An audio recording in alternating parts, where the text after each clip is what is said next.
हम लोग आज पाइथन डिक्शनरीज का डे 2 कवर करने वाले हैं।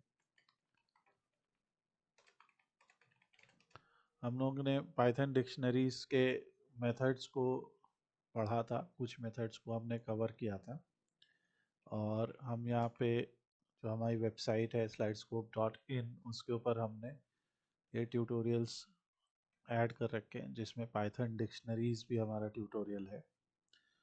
पाइथन डिक्शनरीज के कुछ मेथड्स हम लोगों ने पढ़े थे, जैसे items, values, updates, set default, इस टाइप के मेथड्स पढ़े थे। नाउ जो आज का हमारा आउटपुट है वो ये कि इटरेटिंग थ्रू आर डिक्शनरी। आज का जो हमारा पर्पस है, पहला टॉपिक जो है वो है हमारा कि एक डिक्शनरी के थ्रू इटरेट कैसे किया जाए। यहाँ पे हम कनेक्ट कर लेते हैं बेसिकली अपने गूगल कोलैब को हमने ओपन किया है। गूगल कोलैब की नोटबुक को हम इस इंजन के साथ गूगल कंप्यूट इंजन के साथ कनेक्ट कर लेते हैं और जो हमारा पहला टॉपिक है इटरेटिंग थ्रू अ डिक्शनरी, उसको हम यहाँ से आगे बढ़ते हैं। यहाँ पे हमने पहले एक डिक्शनरी दे रखी है जिसमें हमने स्टूडेंट का नाम, उसकी एज और उसका ग्रेड लिख रखा है। तो ये इस तरीके से डिक्शनरी डिफाइन हो जाएगी। नाउ जैसा हमें पता है कि डिक्शनरी के अंदर की और वैल्यू दोनों होते हैं। तो अगर हमें इटरेट करना है थ्रू सारी कीज, हमें और सारी की प्रिंट करनी है, तो हम लिखेंगे फॉर की इन स्टूडेंट प्रिंट की। ठीक है, तो इस तरीके से हमारी सारी कीज आ जाएंगी। और फॉर वैल्यू के लिए, सो फॉर की इन स्टूडेंट हमारे पास यहाँ लिखा है प्रिंट की। तो अगर हम सीधे जो हमारा डिक्शनरी का ऑब्जेक्ट है उसका ही नाम इस्तेमाल करते हैं, तो हम सीधे वहाँ पे उसके नाम को ही लिख सकते हैं और वो प्रिंट हो जाएगा। पहले इतना पार्ट हम करते हैं। तो अगर हमें सारे कीज प्रिंट करने, तो हम ऐसे लिख देंगे फॉर की इन स्टूडेंट और ये इसका नाम है। तो इससे हमें उसके सारे आउटपुट मिल जाएंगे, जैसे नेम, एज, ग्रेड। इसी तरीके से अगर हम करते हैं फॉर वैल्यू इन स्टूडेंट, तो बस ये याद रखना है वैल्यू हमें ऐसे डायरेक्ट नहीं मिलेगी, हम फॉर लूप लिखते हैं। ऐसा होता है for value in students dot values, right. Student है बेसिकली उसका नाम। तो स्टूडेंट डॉट वैल्यूज जो एक फंक्शन है या मेथड है, इस मेथड में हमें स्टूडेंट की वैल्यू पता होती है। तो हमने लिख दिया for value in student dot value print value. तो इस तरीके से उसकी सारी वैल्यू आ जाएंगी। ये हमारा सिंपल डिक्शनरी का पर्पस होता है। अगर हमें दोनों एक साथ प्रिंट करने एज अ पेयर, तो हम लिखेंगे फॉर की कॉमा वैल्यू, और की कॉमा वैल्यू दोनों वेरिएबल जब हमने साथ में लिखे, तो एक और मेथड है जिसका नाम है student dot items. Basically dictionary का मेथड है आइटम्स। तो आइटम्स के अंदर आपको कॉमा सेपरेटेड वे में की वैल्यू पेयर मिलता है। बेसिकली अगर हम स्टूडेंट डॉट आइटम्स को यहाँ पे सीधे एज अ कोड रन कर दें, तो आपको देखिए की वैल्यू पेयर मिल रहा है। ठीक है, तो ये जो की वैल्यू पेयर है यही हमें यहाँ पे देखना है। और इसको जब हम प्रिंट करेंगे तो हमें आ जाएगा name John, age 25, grade A. Okay, इस तरीके से की वैल्यू कैसे, क्योंकि हमने जब प्रिंट किया तो हम ऐसे भी लिख सकते हैं प्रिंट की फिर वैल्यू। अगर आपको वो एफ वाला मेथड थोड़ा सा ऐसा लगता है, तो आप ऐसे लिख सकते हैं प्रिंट की कॉमा फिर एक कोलन प्रिंट करना है तो ऐसे कोलन कॉमा और फिर वैल्यू प्रिंट करनी है तो ऐसे। तो ये भी एक तरीका है, सेम आउटपुट आएगा यही। ठीक है, तो क्योंकि प्रिंट फंक्शन में हम लोग 3 4 कितने भी एलिमेंट्स प्रिंट कर सकते हैं। तो ये हमारा टॉपिक हुआ इटरेटिंग थ्रू डिक्शनरी। फिर अब बड़ा इंपॉर्टेंट टॉपिक आता है जिसका नाम है नेस्टेड डिक्शनरी, मतलब एक डिक्शनरी के अंदर एक डिक्शनरी। तो dictionary can contain other dictionaries which is useful for representing structured data। देखिए एक एक्सेल फाइल लेते हैं, अगर हम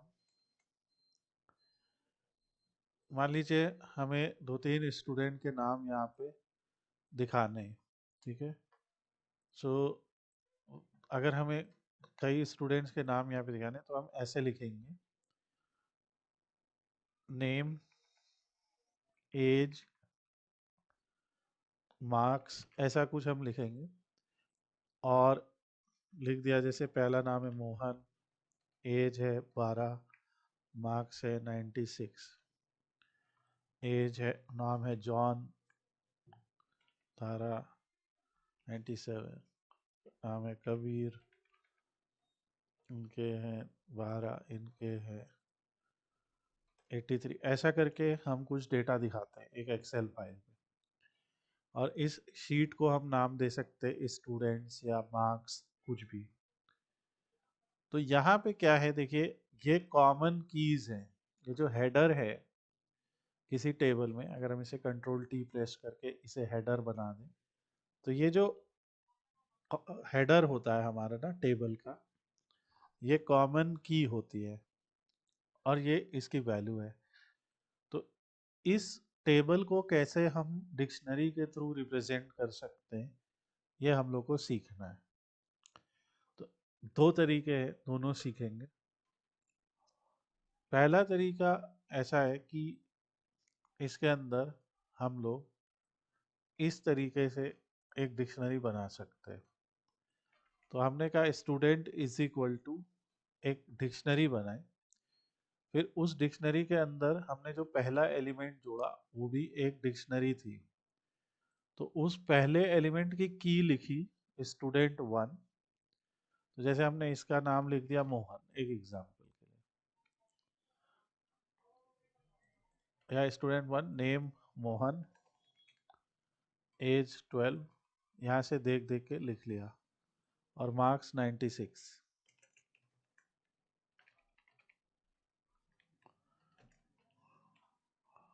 हम ऐसे भी लिख सकते हैं कि पहला, क्योंकि ये आईडी है उसकी, ऐसे भी लिख सकते हैं। दूसरा स्टूडेंट, नेम जॉन,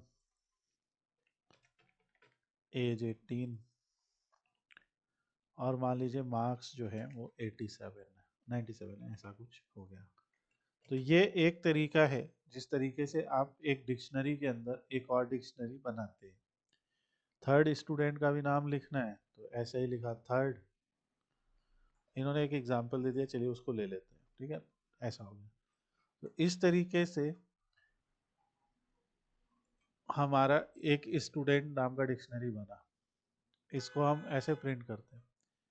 अब अगर मान लीजिए मुझे सेकेंड वाले स्टूडेंट का डिटेल चाहिए, जैसे यहाँ पे तो हमने टेबल था, यहाँ पे वो टेबल कुछ इस तरीके से आ रहा है। सेकेंड वाले का डिटेल चाहिए तो हम कैसे लिखेंगे, स्टूडेंट्स स्क्वायर ब्रैकेट 2। तो जब स्टूडेंट स्क्वायर ब्रैकेट 2 लिखेंगे तो जो सेकेंड वाला स्टूडेंट है उसकी डिक्शनरी आ जाएगी। अब मान लीजिए इसका हमें मार्क्स पता करना है, तो कैसे, एक और स्क्वायर ब्रैकेट लगाएंगे आगे, क्योंकि अब ये एक और डिक्शनरी है और इस डिक्शनरी में 3 कीज हैं, नेम, एज एंड मार्क्स। तो हम लोग यहाँ से उसका मार्क्स पता करना है तो ऐसे लिख देंगे, स्टूडेंट 2 मार्क्स। तो इस तरीके से हमें दूसरे स्टूडेंट का मार्क्स पता चल जाएगा, ठीक है। तो ये इम्पोर्टेंट चीज़ है, तो ये याद रखिएगा। अगर हमें सभी स्टूडेंट के मार्क्स पता करने हैं, छोटा सा ट्रिक, देखिए पाइथन में फॉर लूप होता है, ठीक है। अगर मैं लिखता हूँ फॉर आई इन रेंज, ठीक है, 1 to 4, मैं एक एग्जांपल लिख रहा हूँ, ठीक है, कि हमारा जो लूप चलेगा वो 1 से शुरू होगा और 4 पे ख़त्म होगा। So for i in range 1 to 4 print i, ठीक है। ऐसा करके मैंने लिखा। तो जैसे यहाँ पे लिखा 1,4, ठीक है, for i in range 1,4 print i. तो देखिए क्या होएगा, 1, 2 और 3 प्रिंट होगा। इसका मतलब क्या है कि लूप के अंदर अगर रेंज फंक्शन का हम इस्तेमाल करते हैं तो रेंज फंक्शन की पहली वैल्यू होगी 1, फिर होगी 2, फिर होगी 3। रेंज फंक्शन में ये स्टार्टिंग वैल्यू होती है और ये एंडिंग वैल्यू होती है। तो ये स्टार्टिंग वैल्यू से एंडिंग वैल्यू तक जाएगा और एंडिंग वैल्यू का जो नंबर होता है उससे एक पहले का नंबर ही देता है, ये हमने पहले भी डिस्कस किया। तो ये 1 से लेके 3 तक जाएगा। अगर हम यहाँ पे 5 लिख देंगे तो ये 1 to 4 जाएगा। ये फॉर लूप का काम है। तो अगर मुझे 1 to 10 प्रिंट कराना है तो मैं यहाँ 11 लिखूंगा तो 1 to 10 प्रिंट होगा, ठीक है। और फॉर लूप का चैप्टर आप रिवाइज कीजिएगा, उसमें आपको ये याद हो जाएगा। तो हमें पता है यहाँ स्टूडेंट्स कितने हैं, 3। तो हम एक काम ये भी कर सकते हैं, for i in range 1 to 4 print i, ठीक है, 1 to 3 प्रिंट होगा। अगर मैं लिख दूं प्रिंट स्टूडेंट, अब मुझे पता है कि इस फॉर्मूले से मुझे मार्क्स पता चल जाते हैं स्टूडेंट के। तो अगर मैं यहाँ पे लिख दूं स्टूडेंट आई मार्क्स, तो आई का वैल्यू पहले 1 होगा, फिर 2 होगा, फिर 3 होगा। तो अब जैसे किया तो देखिए पहले दूसरे और तीसरे के मार्क्स आ गए। ओके, तो इस तरीके से हम लूप लगा के उनके मार्क्स उठा सकते हैं। अगर मान लीजिए हमें उनकी एज पता करनी है उसी सीक्वेंस में, तो ऐसे एज लिख दीजिए। तो ये है। अगर इसमें हमें पूरी डिटेल लिखनी है तो हम ऐसे लिख सकते हैं, प्रिंट, ऐसे लिखते हैं, एज ऑफ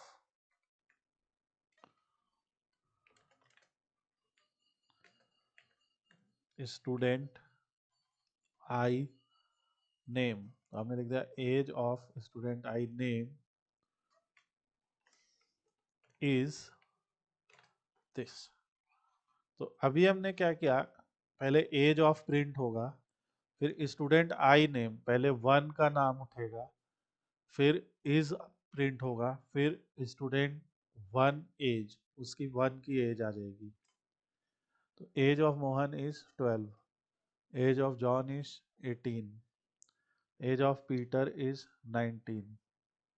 ओके, इस तरीके से आप एक पूरा लिख सकते स्टेटमेंट। तो ये फॉर लूप का काम है। अब हमें पता है कि फॉर लूप 1 से 4 तक हमने चलाया है। अगर हम यहाँ पे एक और कोड लिखते हैं और लिखते हैं लेंथ ऑफ स्टूडेंट्स, तो लेंथ ऑफ स्टूडेंट आता है 3। तो हमें पता है कि हमें 1 2 3 जाना है। तो हम ये भी लिख सकते हैं ना, for i in range length of students +1, ऐसा भी तो लिख सकते हैं कि उसकी रेंज चलाओ लेंथ +1 तक। हमें पता है लेंथ से 3 आएगा, तो चेक करते हैं सेम आउटपुट। तो ये भी एक तरीका है कि आप डायनेमिकली जितने भी उसमें वैल्यूज हैं उन वैल्यूज के बेसिस पे आप रिकॉर्ड निकाल सकते हैं। ये थोड़ा आप लोग प्रैक्टिस कीजिएगा, आफ्टर द क्लास में पूरा कोड भी दे दूंगा आप लोग को, तो ये आपके लिए बड़ा ज़रूरी होएगा। सो ये हमारा काम है। अब बाकी इन्होंने यहाँ पे सिंपली लिखा है कि एक्सेस नेस्टेड डिक्शनरी को, जितने लेवल हमें अंदर जाना है उतना हमें उसमें स्क्वायर ब्रैकेट्स लगाने पड़ेंगे। अब एक आगे ये कॉम्प्रिहेंशन आराम से पढ़ेंगे। नाउ हम लोग को एक और चीज़ समझनी है कि जैसे हमने लिखा नेम एज एंड मार्क्स, ठीक है, इसी को लिखने का एक और तरीका क्या है। तो अभी हमने जैसे लिखा कि डिक्शनरी को हमने नेस्टेड किया डिक्शनरी के साथ, जो अब हम पढ़ने जा रहे हैं ये एक और तरीका है। यहाँ पे हम क्या कर सकते हैं, जब हमें पता ही है कि ये तीन हमारे पास हैं, तो हम क्या कर सकते हैं कि एक लिस्ट बना देते हैं, लिस्ट। और उस लिस्ट में तीन डिक्शनरी आएंगे, उनकी कोई की वैल्यू कुछ नहीं होगी, पर लिस्ट के तीन एलिमेंट हैं और तीनों एलिमेंट जो हैं वो तीनों डिक्शनरीज हैं। तो इसको हम लोग स्टूडेंट लिस्ट बोल देते हैं। तो हमने क्या किया, इनके की का झंझट खत्म करके उन तीनों को लिस्ट का एलिमेंट बना दिया। ये ठीक ऐसा हो गया, नेम एज और मार्क्स आ रहे और एक लिस्ट में आ रहे। अब अगर मुझे पता करना है, बस मुझे पता है कि पहले केस में जैसे हमने 1 2 3 कर दिया था, तो यहाँ वही चीज 0 1 2 है। ठीक है, 0 पे ही आएगा, 1 पे ही आएगा, राइट। तो यहाँ पे सिर्फ डिफरेंस कितना होएगा कि अगर आपने लिस्ट के अंदर इसे स्टोर कर रखा है तो आपको 1 to लेंथ तक जाना है, बस इतना। ये ज़्यादा इजी तरीका है। आपको रखना है कि उसकी रेंज शुरू हो 1 से और एंड हो लेंथ पे। ठीक है, तो एक हम यहाँ पे ऐसे लेंथ ऑफ स्टूडेंट करके और यहाँ ये ब्रैकेट बंद कर दें, इस तरीके से बंद हो। तो ये जब आप करेंगे तो दिखा रहा है, और 1 से नहीं शुरू करके 0 से शुरू करेंगे। तो एक्चुअली हमें स्टूडेंट लिस्ट चाहिए, हमें गरल तो वहाँ पे करा। ठीक है, और यहाँ पे भी हमें स्टूडेंट लिस्ट लिखना होगा, आपसे ही। अब ये क्या कह रहा है, यहाँ पे 3 जगह। तो ये इस तरीके से हमारा आ गया। तो बेसिकली ये जो तरीका हमने किया, इसमें हमने लिस्ट ऑफ डिक्शनरीज बनाई और ये हम लोग बहुत ज़्यादा यूज़ करेंगे। बहुत सारे कंपनीज है जो एपीआईज देते हैं, जैसे मैं आपको एक दिखाता हूँ, AAPL.CSV फाइल। ये काफ़ी, किसी कंपनी के जो स्टॉक प्राइस होता है तो हम लिखते हैं AAPL.CSV गिटहब। तो आपको यहाँ पे सैम्पल कंपनी के स्टॉक का डेटा मिलने वाला है। तो यहाँ पे तो आपको ये वैल्यू मिल रही है, यहाँ पे ये देखिए। तो ये जो हम लोगों को एक CSV फाइल मिल रही है, रॉ फॉर्मेट में देखेंगे इसको, ये कुछ इस तरह से रहती है। तो इस टाइप की वैल्यू को आराम से एक डिक्शनरी के थ्रू डिफाइन किया जा सकता है। तो उस डिक्शनरी में करते क्या है कि डेट, ओपन, हाई, लो, क्लोज, एडजेसेंट, ये सारा क्या करते हैं, ये यहाँ पे लिख देते हैं, डेट, ओपन, हाई, लो, क्लोज, और हर एक केस में उसकी एक वैल्यू लिख देते हैं। ठीक है, तो आपको जब एपीआई से डेटा मिलेगा वो कुछ इस तरह का दिख रहा होगा। जैसे मैं एक आपको लिख के दिखाता हूँ, जैसे मान लीजिए ये 2 फाइल हैं हमारे पास, तो कुछ इस तरह से नज़र आएगी। जैसे हम एक लिख देते हैं एप्पल इज इक्वल टू, और यहाँ पे एक लिस्ट होगी और उस लिस्ट में पहला एलिमेंट एक डिक्शनरी होगी।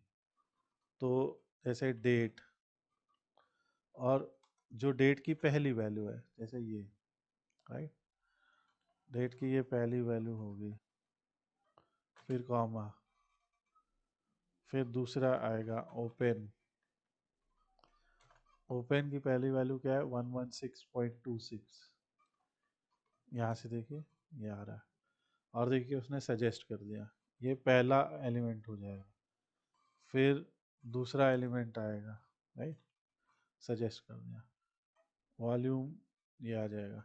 तो इस तरीके से आपके पास एक डिक्शनरी आ जाती है। ठीक है, ये फाइनल, एडजेसेंट, क्लोज आ जाएगा। और ऐसे जितने भी डेटा है, जैसे आपको पता है स्टॉक की वैल्यू का जो डेटा आता है वो हर मिनट के हिसाब से आता है, तो एक ऐसे लिस्ट जो है वो यहाँ पे आएगी। कहाँ पे हमने गलती किया,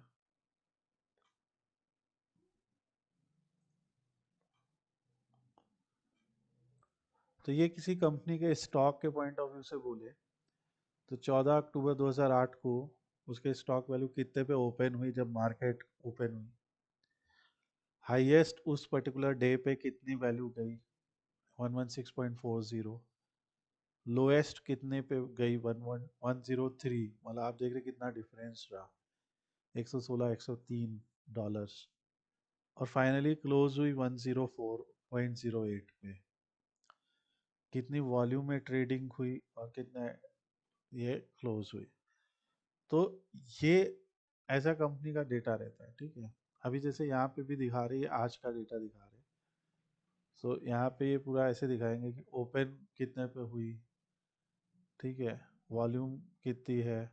अभी भी देखो वॉल्यूम डायनेमिकली बदल रही है। तो ये हर एक मिनट का या हर एक घंटे का, हर एक 2 घंटे का या हर एक दिन का डेटा ऐसा देखा जा सकता है, 5 दिन का, ठीक है, ईयर टू डेट का, ऐसा आप पूरा देख सकते हैं। तो वही यहाँ पे लिखा है और वो भी हम इस तरीके से डिक्शनरी में रिप्रेजेंट कर सकते हैं। आप देख रहे हैं हर दिन के लिए की वैल्यू वही लिखी हुई है। सो ये एक तरीका होता है रिप्रेजेंट करने का। और इसी सेम चीज़ को, जैसे ये जो हमने जैसे स्टूडेंट की लिस्ट ली है, एक फाइनल तरीका और सीखते हैं इसको रिप्रेजेंट करने का। यहाँ पे हमने बनाया है लिस्ट ऑफ डिक्शनरीज। क्या बनाया है? लिस्ट ऑफ डिक्शनरीज, ठीक है। आगे हम लोग इसको काफ़ी पढ़ेंगे। एक और तरीका है वो है dictionary of list. Dictionary of list में कैसे कर सकते हैं? एक तरीका है कि जैसे हम सेम चीज़ को लिखते हैं स्टूडेंट्स, ठीक है, और यहाँ पे एक डिक्शनरी बनाते हैं। हमें पता है सबके नाम है, हमें पता है सबके एज है, सबके मार्क्स है। देखो उसने खुद ही सजेस्ट कर दिया, राइट। तो डिक्शनरी ऑफ लिस्ट में क्या होगा कि नाम और एक लिस्ट के अंदर सबके नाम लिख लिए, सबकी एज लिख ली, सबके मार्क्स लिख लिए। ये एक तरीका होता है। दूसरा तरीका इसी चीज़ को रिप्रेजेंट करने का। तो ये दोनों तरीके आपको प्रैक्टिस करने हैं आगे। और आगे चल के हम लोग एक जेसन कोड पढ़ेंगे, जैसे जेसन एपीआई। तो जेसन एपीआई में आप पढ़ेंगे कि इस तरीके से, देखिए ये जेसन आउटपुट है। तो ये कुछ आपको वैसा ही दिख रहा है ना, देखिए यहाँ पे भी डिक्शनरी से चालू हुआ, ये डिक्शनरी है, उस डिक्शनरी के अंदर की वैल्यू पेयर है तो नेस्टेड है। और यहाँ देखिए इस की जो वैल्यू है वो एक लिस्ट है और लिस्ट के अंदर बहुत सारी डिक्शनरी है। तो ये इस तरीके के जो आउटपुट होंगे उसमें आप देखेंगे या तो स्क्वायर ब्रैकेट या करली ब्रैकेट से ऑब्जेक्ट शुरू हो रहा है और उसमें की वैल्यू पेयर्स हैं, तो ये जेसन आउटपुट होता है। तो जेसन आउटपुट जो होता है, आप बहुत सारे तरीके के एग्जाम्पल देख सकते हैं। जैसे ये एक आर्टिकल है, ठीक है, एरर कोड का एक आउटपुट दे सकते हैं। ये देखिए यहाँ ऐसे डिक्शनरी चालू हुई, पहला की उसकी वैल्यू डिक्शनरी, फिर दूसरी की उसकी वैल्यू लिस्ट, उस लिस्ट में 3 एलिमेंट, ऐसे करके। तो इन सबको हम लोग एक्सट्रैक्ट कर सकते। तो ये जो हम लोग ने 2 मेथड पढ़े, ये हम लोगों को आगे जेसन एपीआई से, क्योंकि हम लोग डेटा एनालिसिस के लिए ये सब पढ़ रहे हैं, तो जेसन एपीआई से जो वैल्यू हम एक्सट्रैक्ट और रिट्रीव करेंगे, उन वैल्यूज़ को कैसे प्रोसेस करना है ये हम दिखा सकते हैं। अब जैसे यहाँ पे देखिए नाम है, तो आगे एक लाइब्रेरी और पढ़ेंगे, हम सीधे लिखते हैं इंपोर्ट पांडास। पांडास, ठीक है। ये पांडास लाइब्रेरी क्या है? ये डेटा प्रोसेसिंग की लाइब्रेरी है। अब अगर मैंने लिख दिया पांडास डॉट डेटा फ्रेम, तो डेटा फ्रेम क्या होगा कि एक टेबल, ठीक है, एक 2D टेबल। और मैंने सिर्फ इतना लिख दिया कि ये जो स्टूडेंट नाम की डिक्शनरी है इसको एक डेटा फ्रेम में बदल दो। तो अभी देखिए क्या होगा, ये देखिए जो ऐसे लिखा था आपने, वापस से देखिए ऐसा टेबल बन गया। जो हमारी सारी पहली कीज थी वो सारे हेडर बन गए, और सारे मार्क्स थे वो ऐसे आ गए। तो ये है, हम कहते हैं कि इसको कह देते डॉट प्लॉट। मैं आगे ये सिखाऊंगा भी, तो हम लिख देते सेट इंडेक्स, और मैं कह देता हूँ कि जो नाम है उसे इंडेक्स लिख दिए। अभी भूल जाइए ये कोड क्या कर रहा है, कैसे कर रहा है, बस मैं आपको एक चीज़ दिखाना चाहता हूँ। और फिर लिखता हूँ dot plot kind is equal to bar. तो देखिए क्या हुआ, सभी स्टूडेंट का एक बार ग्राफ बन गया, उनके नाम और नाम के आगे एज और मार्क्स एक क्लस्टर बार चार्ट में बन के आ गए। ठीक है, मोहन का, जॉन का, पीटर का कितना ए, इनके मार्क्स कितने, वो ये दिख रहे हैं ऑरेंज में, और ये। तो एक कितना टाइम लगा हम लोग, एक लाइन ऑफ कोड। तो हमने पहले डिक्शनरी बनाई, उसमें हमारा टैबुलर डेटा था। तो यही सोचिए, अगर हमें किसी कंपनी के स्टॉक का डेटा इस तरीके से मिलता है, तो हम ग्राफ बना के चेक कर सकते हैं कि उसके स्टॉक की परफॉर्मेंस कैसी हुई, स्टॉक ऊपर जा रहा है, नीचे जा रहा है, उसका ट्रेंड कैसा है, उसका फोरकास्ट कैसा होगा। तो आगे हम लोग इसीलिए ये पांडास लाइब्रेरी डिटेल में पढ़ेंगे, ताकि जो कोड हम लोग ने यहाँ पे लिखा है वो आपकी समझ में आए कि ये सब क्या किया। पर आप देख रहे हैं कि डिक्शनरी एक स्ट्रक्चर्ड डेटा बनाने में हमें हेल्प करती है, स्ट्रक्चर्ड डेटा जिसको हम डेटा एनालिसिस में यूज़ कर सकते हैं। तो ये डिक्शनरी का बहुत बड़ा यूज़ है, और ये आप सब लोग अपना ट्राई करिए। और ये दो कंसेप्ट याद रखिए, इस वीडियो को भी मैं आपको शेयर करूँगा, दोबारा से याद इसको प्ले करिए, और साइड में इन सिंपल कोड्स को लिख लिख के उसे रिवीजन कीजिए, ताकि जब हम अब आगे इस टाइप के टैबुलर डेटा कैसे बनाने, ये नई लाइब्रेरीज को सीखेंगे, तो आपको इजी हो उन चीज़ों को, कंसेप्ट को समझना। So please subscribe to our channel, अगर आप चाहते हैं कि जब हम नेक्स्ट ट्यूटोरियल अपलोड करें तो आपको भी उसका नोटिफिकेशन मिले।